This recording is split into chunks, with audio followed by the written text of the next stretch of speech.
জয় শিবধাম। তো আপনি শিবধামের সাথে কতদিন থেকে জুড়ে আছেন? 1 বছর 3 মাস। 1 বছর ধরে? 1 বছর 3 মাস। 1 বছর 3 মাস। আচ্ছা, তো শিবধাম থেকে কি কি ফল লাভ করেছেন বা কৃপা লাভ করেছেন, যেটা মনে হচ্ছে শিবধাম প্রভু কৃপা করছেন? আমি তো অনেকই শিবধাম থেকে ভালো জিনিসই পাচ্ছি সবসময়ের জন্য। আমাদের অনেক কিছু সমস্যা ছিল, সেই সমস্যাগুলো থেকেও বেরিয়ে আসতে পেরেছি, বা সংসারে অনেক কিছু প্রবলেম হচ্ছিল, সেইগুলো থেকেও ভালো হচ্ছি। আমার মেয়ের দিক থেকে দেখছি ভালো হচ্ছি। বাহ বাহ। তো কি সমস্যা ছিল বা কতদিন ভুগেছেন সেই সমস্যা নিয়ে?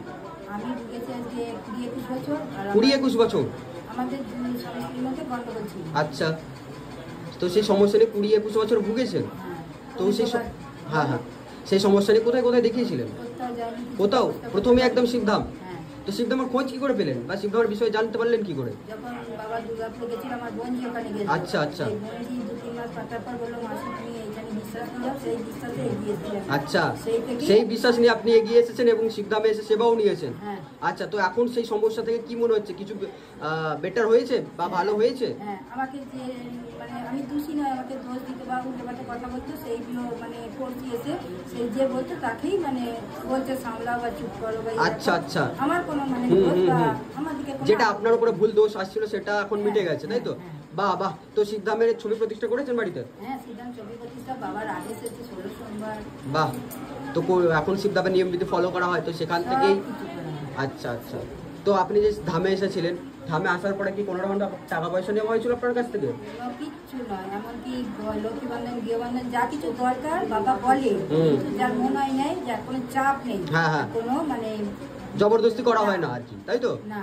আচ্ছা, তো অ্যাপয়েন্টমেন্টের জন্য টাকা পয়সা বা ভিজিটিং চার্জেস, কনসালটেশন চার্জেস, এই যে ভূত প্রেত যেটা কাটানো হয় বা ছাড়ানো হয়, ক্রিয়া করানোর জন্য তার জন্য টাকা পয়সা, বা জল তেল পড়ানোর জন্য টাকা পয়সা, এর জন্য কি নেওয়া হয় শিবধামের থেকে?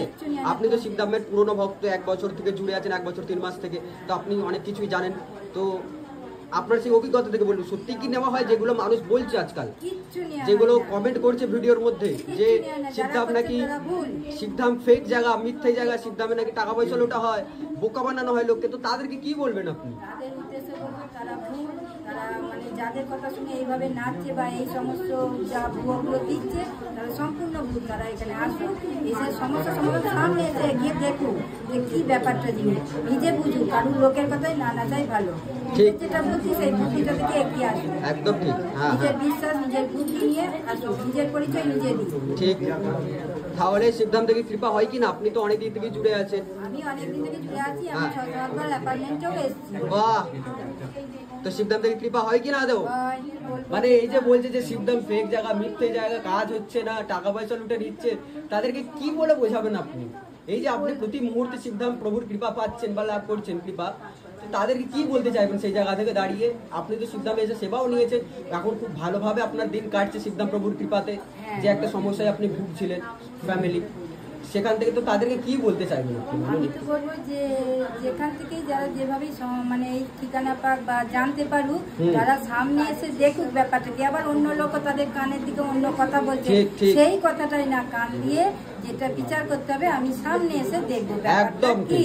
একদম আমার যদি মনের ভক্তি বিশ্বাস থাকে, আমি এগিয়ে আসবো, এগিয়ে এসে আমি দেখবো ব্যাপারটাকে, তাহলেই আমি ঠাকুরকে দেখবো যে হ্যাঁ আমার ওটুকু ভক্তি আছে, বিশ্বাস আছে, এবং ওখানে ভালো জিনিস হচ্ছে। যারা অনেকে ভালোটা সহ্য করতে পারে না, ভেগটাও ছড়িয়ে দিচ্ছে। ঠিক ঠিক। তো আপনার মনস্কামনা পূর্ণ হয়েছে, আজকে তো আপনি ভোগ চড়াবেন। মনস্কামনা পুজো দেবো, বাহ বাহ। বাবার মাস আমি কেকও কাটবো। শিবধাম প্রভু প্রতি মুহূর্তে কৃপা করছে, তো শিবধাম প্রভুর কাছে আপনি আজকে ভোগ চড়াতে এসেছেন, তাই তো? বাহ। বলুন জয় শিবধাম। জয় শিবধাম। জয় শিবধাম।